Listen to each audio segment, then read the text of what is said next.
بسم اللہ الرحمن الرحیم۔ اللہ کے نام سے جو رحمان اور رحیم ہے۔ وَلَقَدْ يَسَّرْنَا الْقُرْآنَ لِلذِّكْرِ فَهَلْ مِن مُدَّكِرٍ۔ ہم نے اس قرآن کو نصیحت کے لیے آسان ذریعہ بنا دیا ہے، پھر کیا ہے کوئی نصیحت قبول کرنے والا؟ اعوذ باللہ من الشیطان الرجیم، بسم اللہ الرحمن الرحیم۔ وفی الارض آیات للموقنین وفی انفسکم افلا تبصرون۔ وفی السماء رزقکم وما توعدون۔ فورب السماء والأرض إنه لحق مثل ما أنكم تنطقون۔ سورۃ الذاریات کی ان آیات میں دلائل کا ذکر ہے۔ اللہ تعالیٰ نے فرمایا کہ وَفِي الْأَرْضِ آیَاتٌ، اور زمین میں نشانیاں ہیں للموقنین، یقین کرنے والوں کے لیے۔ وَفِي أَنفُسِكُمْ، اور تمہارے نفسوں کے اندر بھی نشانیاں ہیں۔ أَفَلَا تُبْصِرُونَ، کیا تم غور نہیں کرتے ہو، کیا تم نہیں دیکھتے ہو؟ وَفِي السَّمَاءِ رِزْقُكُمْ، اور آسمان میں تمہارا رزق ہے۔ وَمَا تُوعَدُونَ، اور وہ جس کا تم سے وعدہ کیا جاتا ہے۔ گویا کہ یہ تین دلائل ہو گئے، زمین کی دلیل، نشانیاں، انفس کے دلائل اور آیات، اور آسمان میں جو رزق ہے اس کا ذکر۔ اس سے پہلے جو مضمون گزرا ہے اس مضمون میں ہے قیامت اور روز جزا کا قائم ہونا، اور ان آیات میں غور و فکر کرنے کی دعوت دی گئی ہے، تو مناسبت واضح ہے کہ اللہ تعالیٰ کی قدرت کی نشانیاں ہیں اس عالم میں، اس پر غور کرو تو یہ بات سمجھ آ جائے گی کہ موت کے بعد دوبارہ زندہ کرنے پر اللہ قادر ہے۔ اور اسی طرح اس سے پہلے آیات میں متصل متقین کا ذکر ہے، تو یہاں زمین اور انفس کی آیات میں غور و فکر کرنے کا ذکر ہے، یعنی متقین لوگ اللہ کی نشانیوں میں غور و فکر کرتے ہیں۔ زمین میں غور و فکر کرنا، ایک تو زمین کی جو اللہ نے طبیعت اور ماہیت بنائی ہے اس میں غور کرنا، پورے عالم کی نسبت سے زمین کتنی چھوٹی ہے، زمین میں کس طرح اللہ نے اسباب رزق رکھ دیے، زمین کی مٹی کس طرح مختلف اقسام کی ہے، زمین میں موجود مختلف اقسام کے ایلیمنٹس جو اللہ نے پیدا فرمائے ہیں، اور زمین پر موجود نہریں اور دریا اور پہاڑ اور طرح طرح کے اسباب، ان سب میں بے شمار آیات ہیں اللہ تعالیٰ کی حکمت کی، قدرت کی، برکت کی، رحم و عنایت کی، اور تمام اسماء حسنہ کے مشاہدات وہ عالم کے اندر نظر آ رہی ہے، مگر کن کے لیے؟ للموقنین، جو ماننے والے ہیں ان کے لیے نشانی ہے، شک کرنے والوں کو تو نشانی نہیں ملے گی۔ وفی انفسکم، اور تمہارے نفس کے اندر بہت ساری نشانیاں ہیں۔ انسانی نفس اور انسانی جسم کے اندر نشانیاں کتنی بے شمار ہیں۔ یہ جسم اور اس کی ساخت، یہ دل اور دماغ کی کارکردگی، یہ معدے اور آنتڑیوں کا غذا کو ہضم کرنا، یہ دوران خون کا نظام اور نظام اعصاب، اور ایک ایک عضو جو انسان کی ہے، اس پر غور و فکر کرنے کے نتیجے میں اللہ تعالیٰ کی معرفت حاصل ہوتی ہے۔ یہ انفس میں آیات ہے، اور انفس میں ظاہری جسم کے اعتبار سے آیات کے علاوہ نفس کے جو حالات ہیں، کبھی غمی ہے اور کبھی خوشی ہے، نفس کے اندر کے وسوسے ہیں، یہ اندرونی اور معنوی حالات جو انسانی نفس پر طاری ہوتے ہیں، اس میں بھی بہت ساری نشانیاں ہیں۔ اور پھر اندر ایمانی کیفیات، افلا تبصرون، کیا تم نہیں دیکھتے ہو؟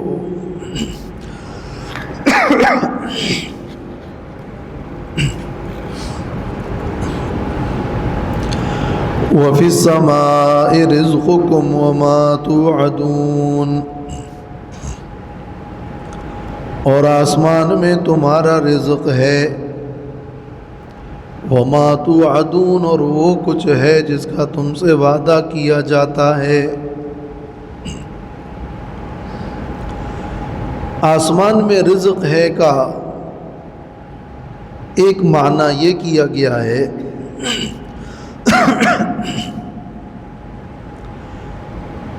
کہ اس آیت میں رزق سے مراد ہے بارش۔ تو وفی السماء رزقکم، آسمان میں تمہارا رزق ہے، یعنی آسمان میں بارش ہے۔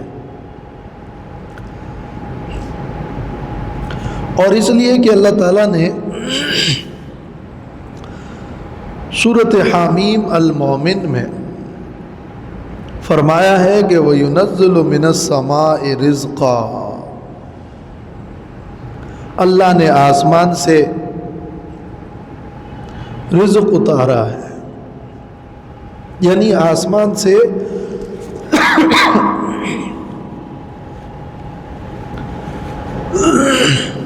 یہ پانی لینا، آسمان سے بارش کا نزول فرمایا، تو رزق سے بارش مراد۔ اور دوسرا اس لیے کہ یہ بارش سبب رزق ہے، بارش کا نزول ہوگا تو زمین میں نباتات اگیں گے۔ اور دوسرا معنی آسمان میں تمہارا رزق ہے،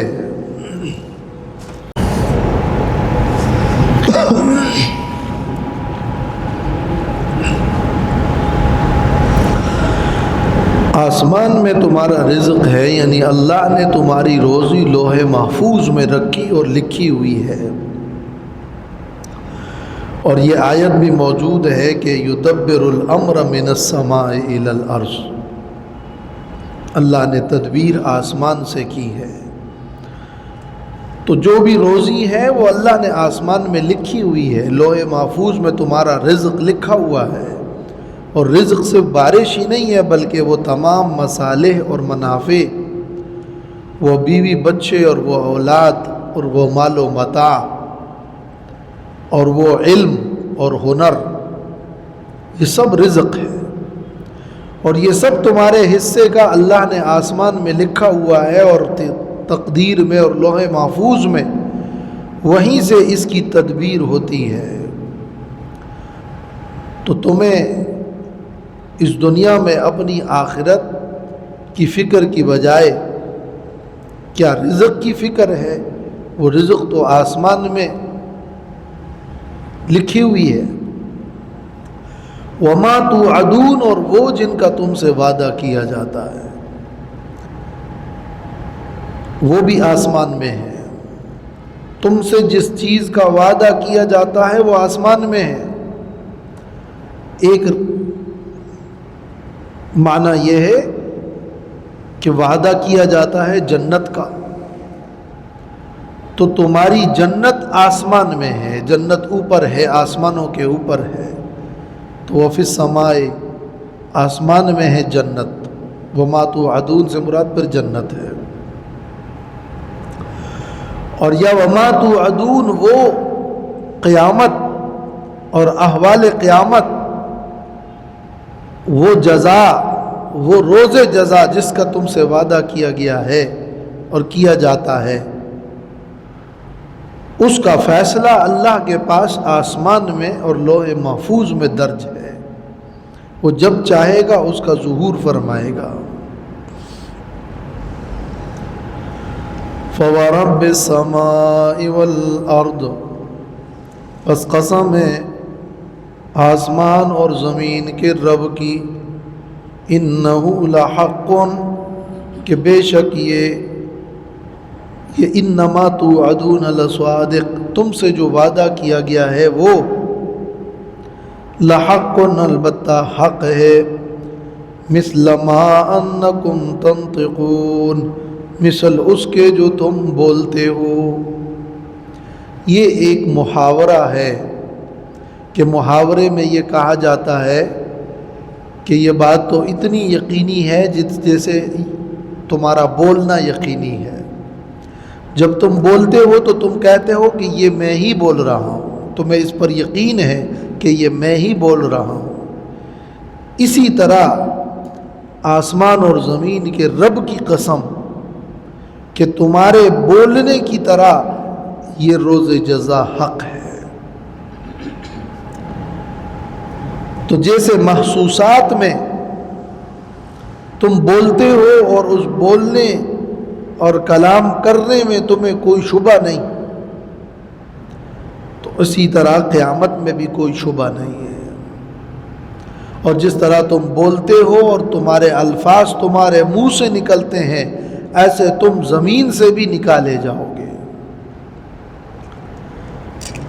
تو یہ تشبیہ اصل میں محاورتاً یقین دلانے کے لیے دی گئی ہے. هل اتاک حدیث ضیف ابراہیم المکرمین، یہاں سے اب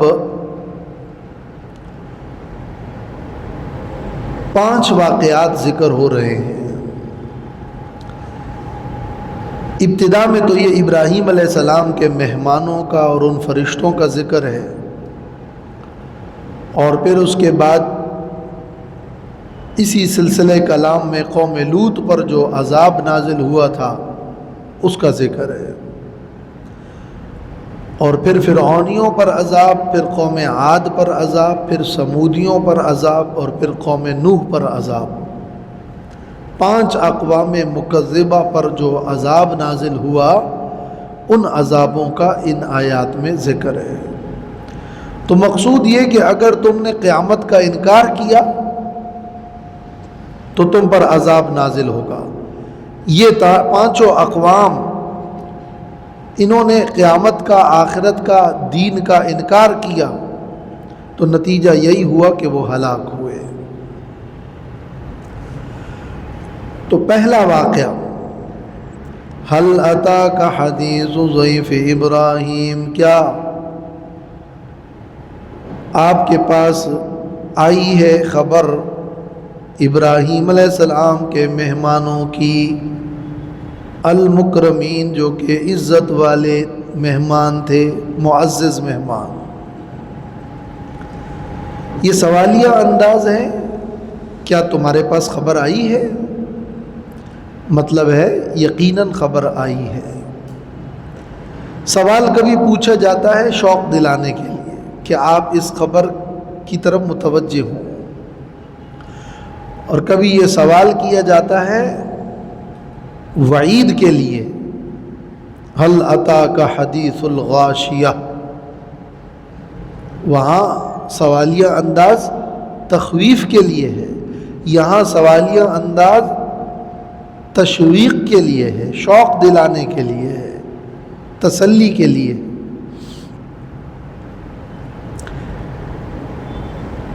ابراہیم علیہ السلام کے مہمان، ابراہیم علیہ السلام کے پاس فرشتے آئے تھے مہمان بن کر انسانی صورت میں،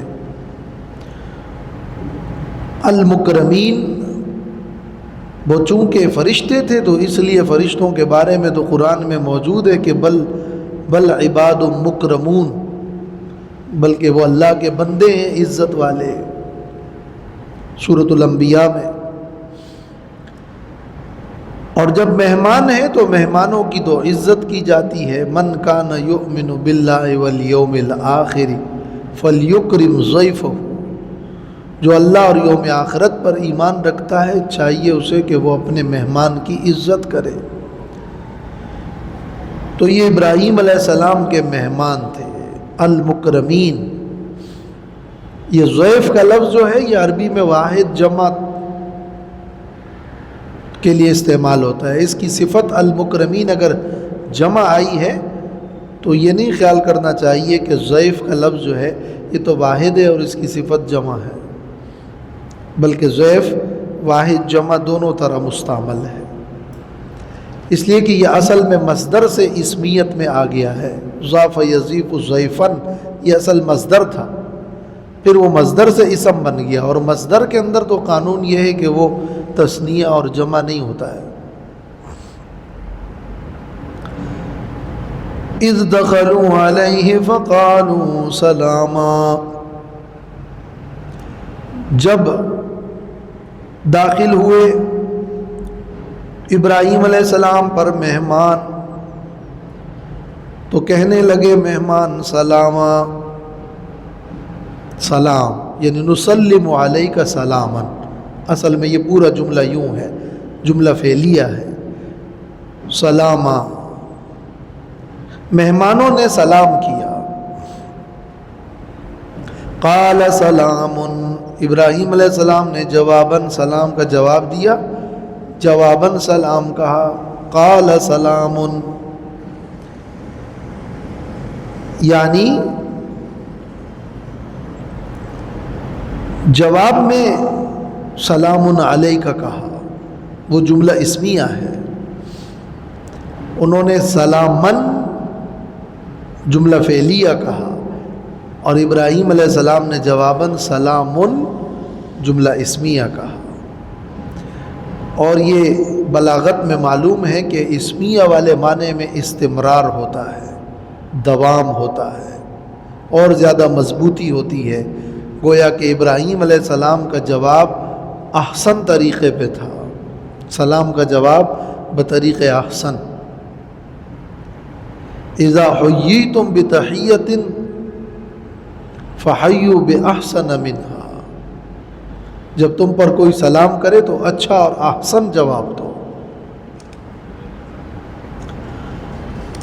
قوم منکرون، یعنی انتم قوم منکرون،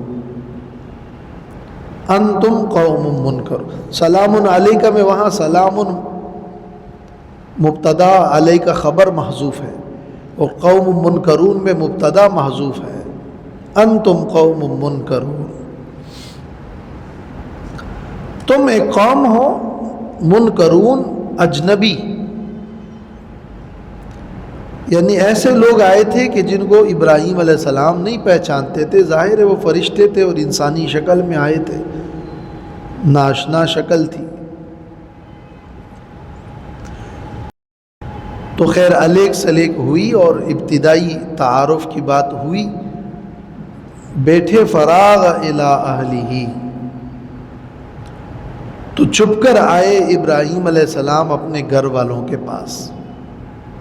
فراغ الی کا معنی ہوتا ہے جب کوئی جلدی میں چھپکے سے چلا جائے، تو مہمانوں کو بٹھا کر جلدی سے گھر چلے گئے چھپ کے. فجاء بعجل سمین، تو ایک بونا ہوا بچڑا لے کر آ گئے. تو یہاں مہمان سے پوچھا نہیں کہ کیا کھائیں گے کیا نہیں کھائیں گے.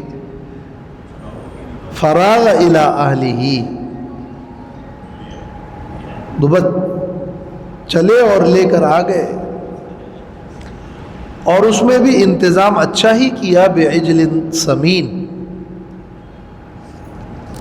سمین کا معنی گھی میں تلا ہوا، اور حنیز دوسری آیت میں جیسے ہے. اور سمین کا ایک دوسرا معنی یہ بھی ہے کہ وہ موٹا ہو. تو بونا ہوا تو تھا، وہ تو دوسری جگہ حنیز ہے، تو وہ سمین کا معنی ہے یا وہ ایک الگ صفت ہے، اور یہ دوسری صفت ہے کہ وہ موٹا بھی تھا اور بنا ہوا بھی تھا. فَقَرَّبَهُ إِلَيْهِمْ، تو کھانا پیش کر دیا، قریب کر دیا ان کے. قَالَ أَلَا تَأْكُلُونَ، کہا کیا تم نہیں کھاتے ہو. وَهَذِهِ الْآيَةُ انتظمت آداب الضیافت، تفسیر ابن کثیر میں ہے کہ یہ آیت ضیافت کے آداب سمجھا رہا ہے کہ کھانا مہمان کے قریب کر دو، مہمان کو تکلیف مشقت نہ ہو، قریب کر دو. اور تلطف اور نرمی والی ایک حسین عبارت ہے کہ الا تاکلون، کیا آپ نہیں کھائیں گے یا آپ نہیں کھاتے، لے لیجئے. فَأَوْجَسَ مِنْهُمْ خِیفَةً، تو محسوس کی ان سے ابراہیم علیہ السلام نے ڈر اور خوف. یہ خوف کیوں محسوس کی؟ اس لیے کہ جب وہ نہیں کھا رہے تھے تو رواج یہ تھا کہ جب کوئی دشمن کسی کے ہاں جاتا ہے تو وہاں کچھ کھاتا نہیں. تو انہوں نے ڈر محسوس کیا کہ ناشنا لوگ بھی ہیں اور آ گئے، اور ایک بھی نہیں ہے کئی ہے اور کھا بھی نہیں رہے، تو کوئی ارادہ بد سے تو نہیں آئے، جو ایک فطری خوف ہے. قالوا لا تخف، فرشتوں نے کہا کہ مت ڈرو. فرشتوں کو کیسے پتہ چلا کہ ان کے دل میں خوف آیا؟ فرشتے عالم الغیب تو نہیں ہیں. تو دوسری جگہ پہ تفصیل موجود ہے کہ ابراہیم علیہ السلام نے ان سے کہہ ہی دیا تھا کہ انا منکم وجلون، ہم تو ڈر گئے کہ آپ کھا نہیں رہے. تو انہوں نے کہا لا تخف، ڈرو مت. تفصیل یہ صورت ہود اور صورت ہجر میں ہے، اور صورت عنکبوت میں بھی ہم نے اس کو بیان کیا تھا. وَبَشَّرُوهُ بِغُلَامٍ عَلِيمٍ، اور خوشخبری دی ان کو ایک لڑکے کی، علم والے عالم بیٹے کی خوشخبری سنائی. فرشتوں نے کہا یہاں آنے کا مقصد ہمارا یہ تھا کہ تمہیں خوشخبری دیں کہ تمہیں اللہ تعالیٰ ایک بیٹا عطا فرمائے گا، غلام ہوگا، لڑکی نہیں ہوگی، لڑکا ہوگا، غلام ہوگا، اور وہ بھی علیم ہوگا اور علم والا ہوگا. ابھی تو پیدا ہی نہیں ہوا لیکن ابھی سے ہی علیم کہا. وہ علم کے راستے پہ چل پڑے گا تو عالم بنے گا بے اعتبار ما یؤول الیہ. تو غلام من علیم، عالم لڑکا، اس کی خوشخبری دی. فَأَقْبَلَتِ امْرَأَتُهُ فِي صَرَّةٍ، تو سامنے آئی ان کی بیوی، فی صرۃ، حیرانی میں. اب عورت سامنے آئی، پہلے پردے میں تھی تو پتہ چلا کہ یہ تو انسان اور مرد نہیں ہے، فرشتے ہیں، تو سامنے آ گئی. اور مہمانوں کی خدمت کے لیے تیار کھڑی تھی تو آ گئی. تو فاقبلت امراتہ میں اس عورت کی یہ دو خوبیاں بھی آ گئی. حضرت سارہ رضی اللہ عنہا پردے میں تھی، مہمانوں کی خدمت کے لیے تھی، اور اب سامنے اس لیے آئی کہ وہ تو فرشتے ہیں. اور بات بھی حیرانی والی ہے. فی سرتن، سرتن کا معنی کیا ہے؟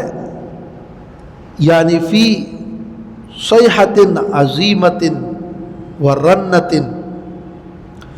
کوئی شخص جب بہت زیادہ حیران ہو جائے اور حیرانی میں اس کے منہ سے ایک چیخ کی سی آواز نکلے، اوہ کی آواز یا ایسے ہی کوئی آواز، تو اس کو سرہ کہتے ہیں. تو فی سرتن ایک چیخ میں، تو حیران ہو کر، وہ سرتن کے اندر دو مطلب ہیں. حیران ہو کر چیختی ہوئی وہ سامنے آئی، تعجب کے ساتھ، تعجب کرتی ہوئی، تعجب کی چیخ. سرہ کا معنی تعجب کی چیخ. تو حیرانی میں چیختی ہوئی سامنے آئی. اوہ کا لفظ کہا، جیسے اکرمہ سے مروی ہے کہ انہوں نے کہا اوہ، یہ آواز. انہوں نے کہا تھا کہ یا ویلتا، یا ویلتا یہ کہا تھا. تو یا ویلتا جو ہے یہ وہ سرتن ہے. فسکت وجہہا، تو انہوں نے ہاتھ مارا اپنے چہرے پر، اپنے چہرے کو ہاتھ سے مارا، پیشانی کو یوں، جیسے عورتوں کی عادت ہوتی ہے کہ جب بہت زیادہ حیران ہو تو حیرانی میں یوں پیشانی مارے. تو یہ فسکت وجہہا کا مطلب یہ ہے کہ تعجب کے وقت چہرے پر ہاتھ مارا. وقالت، اور کہنے لگی، عجوز عقیم، کہ میں تو ایک بوڑھی ہوں، عقیم بانجھ، اتنی عمر میں بانجھ بوڑھی ہوں اور لڑکا ہوگا تو یہ کیسے ہوگا؟ تعجب کیا.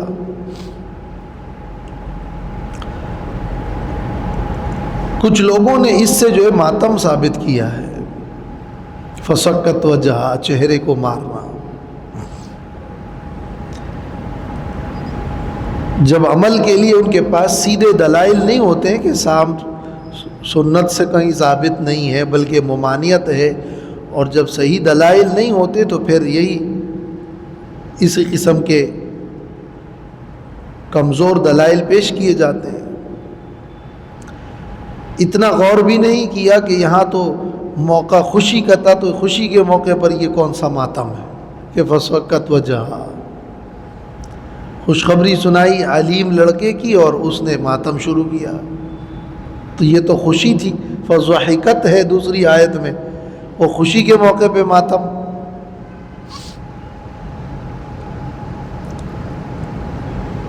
قالوا كذلك قال ربك انه هو الحكيم العليم. کہنے لگے اسی طرح فرمایا ہے تیرے رب نے، ایسا ہی فرمایا ہے تیرے رب نے. یعنی تم جوان نہیں ہوں گی بلکہ اسی بڑھاپے میں ہی اللہ نے فرمایا کہ بیٹا ہوگا. یہ اللہ کا فرمان ہے اور اللہ کی قدرت ہے، ایسا ہی ہوگا. انہو، بے شک وہ اللہ الحکیم العلیم، وہ بڑی حکمت والا ہے اور علم والا ہے. عام طور پر قرآن مجید میں علیم کا لفظ پہلے ہوتا ہے، حکیم کا بعد میں ہوتا ہے. اس مقام پر چونکہ یہ بہت ہی متقاضی مقام ہے، مقام حکمت ہے، تو حکیم کی صفت مقدم ہے. اللہ حکیم ہے. اس موقع پر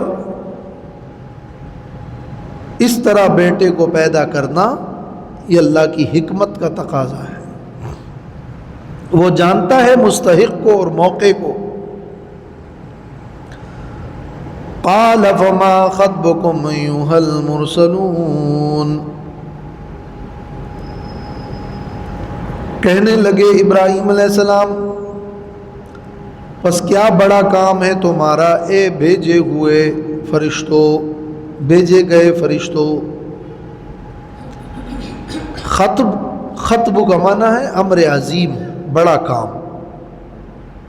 خوشخبری کے لیے تو کوئی ایک فرشتہ آ جائے، خوشخبری دے دے، چلے جائیں، تم ایسے لگ رہے ہو کہ آئے ہو یہاں اور بس اب فوراً تمہیں نکلنا ہے، کہیں اور جانا ہے، اور ہو بھی تعداد میں زیادہ، تو تمہارا بڑا مشن کیا ہے؟ تم آئے کس مشن پہ ہو؟ ایک تمہارا یہ کام خوشخبری کا تو ہو ہی گیا، مگر پوری جماعت تمہاری جو آئی ہے تو بڑا کام کیا ہے؟ کہاں جا رہے ہو؟ قالوا انا ارسلنا الى قوم مجرمین، کہنے لگے بے شک ہم بھیجے گئے ہیں مجرم قوم کی طرف، ہم قوم لوط کی طرف بھیجے گئے ہیں۔ لنرسل علیہم حجارۃ من طین، کہ بھیجے ہم ان پر کنکر مٹی کے۔ ہم ایک قوم کی طرف جا رہے ہیں جن قوم کے لوگوں نے قیامت کا انکار کیا، شرک کیا، پیغمبر کی نافرمانی کی، تو ہمیں حکم ہے کہ ہم ان پر پتھر برسائیں۔ مصومۃ عند ربک للمسرفین، وہ پتھر بھی ایسے کہ وہ نشاندار ہوں، مصومۃ نشاندار، تیرے رب کے ہاں سے، للمسرفین اسراف اور زیادتی کرنے والے مشرکین، مسرفین کا مطلب ہوا مشرکین، حد سے تجاوز کرنے والے، جن کے عقائد بگڑے ہوئے ہیں اور فحاشی کرنے والے مسرفین ہیں، ان پر نشاندار پتھر برسائے جس پر نشانی لگی ہو اور رب کی طرف سے لگی ہو۔ یہ وضاحت نہیں ہے کہ وہ نشانی کیا تھی، اس کو مبہم چھوڑ دینا چاہیے۔ جب اللہ تعالیٰ نے بیان نہیں کی ہے تو بس کوئی نشان تھا ان پتھروں پہ۔ فَأَخْرَجْنَا مَنْ كَانَ فِيهَا مِنَ الْمُؤْمِنِينَ، تو ہم نے نکالا ان کو جو تھے ان میں ایمان والوں میں سے، اس بستی سے ایمان والوں کو ہم نے پہلے نکالا اور پھر بستی ہی الٹ دی اور ان پر پتھر برسا دیے، تو ایمان والوں کو ہم نے نجات دی۔ فما وجدنا فیہا غیر بیت من المسلمین، تو نہیں پایا ہم نے اس میں مسلمانوں کے گھر کے علاوہ کوئی گھر، مسلمانوں کا صرف ایک ہی گھر تھا اور وہ لوط علیہ السلام کا گھر۔ اس میں لوط علیہ السلام کی بیوی کافرہ تھی۔ ان دو آیات کو ملا کر استدلال کیا جاتا ہے کہ ایمان اور اسلام ایک چیز ہے۔ فَأَخْرَجْنَا مَنْ كَانَ فِيهَا مِنَ الْمُؤْمِنِينَ، یا مومنین ہے، اور فَمَا وَجَدْنَا فِيهَا غَيْرَ بَيْتٍ مِنَ الْمُسْلِمِينَ، تو اسلام اور ایمان ایک چیز ہے، اور ایک دوسرے کے معنی میں یہ الفاظ استعمال ہوتے بھی ہیں۔ سورۃ حجرات میں ہم نے اس کی تفصیل بیان کر دی تھی، ورنہ ویسے اندرونی یقین ایمان ہے اور اس کا ظہور اعمال میں اسلام ہے۔ تو اگر صرف اعمال میں ظاہر میں ہو اور باطن میں نہ ہو تو وہ اسلام ظاہری تو ہوگا لیکن وہ مومنین نہیں ہے۔ تو ہر اسلام معتبر ہے ایمان کے ساتھ۔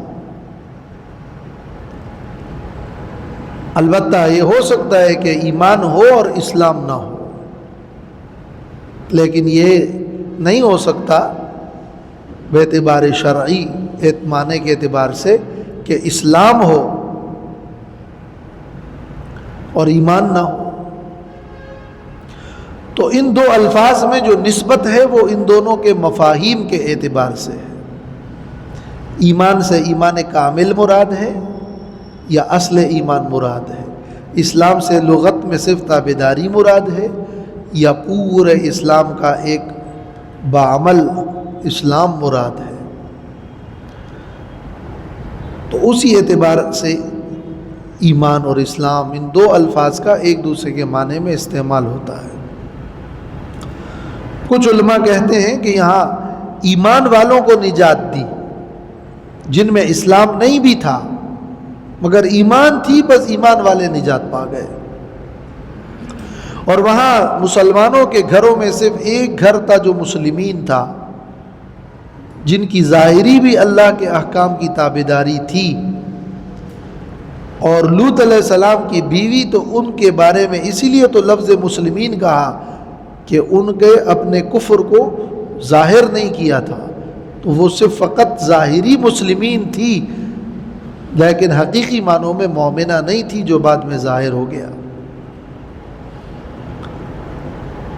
لیکن صحیح بات یہی ہے کہ یہ الفاظ ایک دوسرے کے معنی میں استعمال ہوتے ہیں، اور جب اس کے تحقیقی فرق کی طرف دھیان دیا جائے دوسرے نصوص میں تو وہ فرق واضح ہے۔ الحمدللہ رب العالمین والصلاة والسلام علی خیر خلق محمد وعلی آلہ وصحبہ ربنا خیر الراحمین ربنا تقبل منا انک انت السمیع العلیم وتب علینا انک انت التواب الرحیم صلی اللہ تعالی علیہ